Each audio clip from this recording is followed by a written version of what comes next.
Aloha.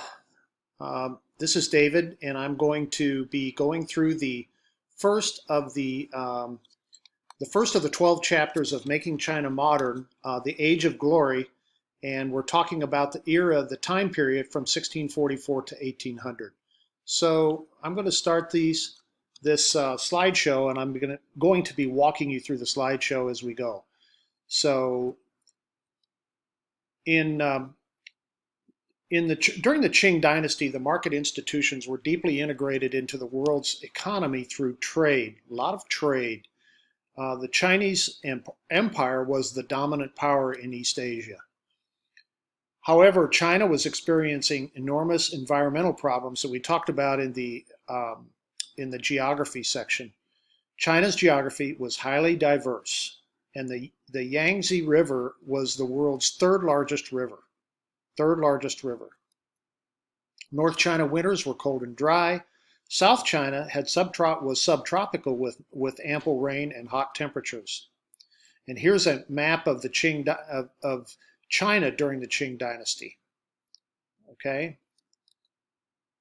Even though China is large, only 14% of the land was suitable for farming.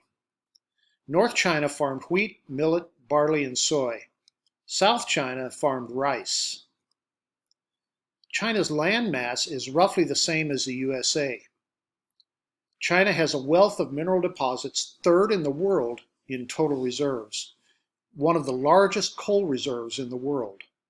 There's an overlay of the map of the United States over China so you can see how they're similar in size. Very interesting.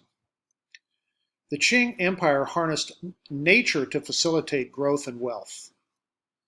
They developed water management using dikes, dams, river diversion, mostly on the Yellow River, which is in North China. The Qing had confidence in human capacity to control huge natural forces.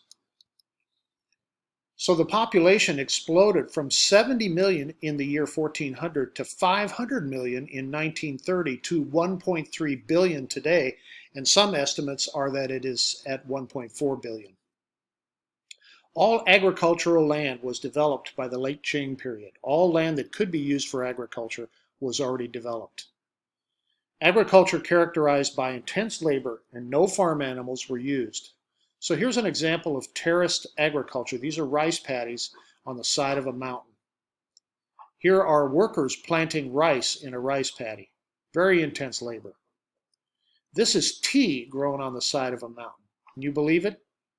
Amazing. The Qing used the mandate of heaven, an examination system, and the imperial bureaucracy to govern. It was multi-ethnic, ethnic diversity, diverse cultural traditions and religions. It was open to external cultural influences. The Confucian writings were a concern for welfare of human beings.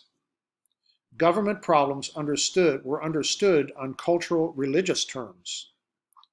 And the rituals played an important role, for example, the Temple of Heaven. And there's a picture of the Temple of Heaven. That is close to Beijing. Okay, and I'm going to stop there. I'm going to stop.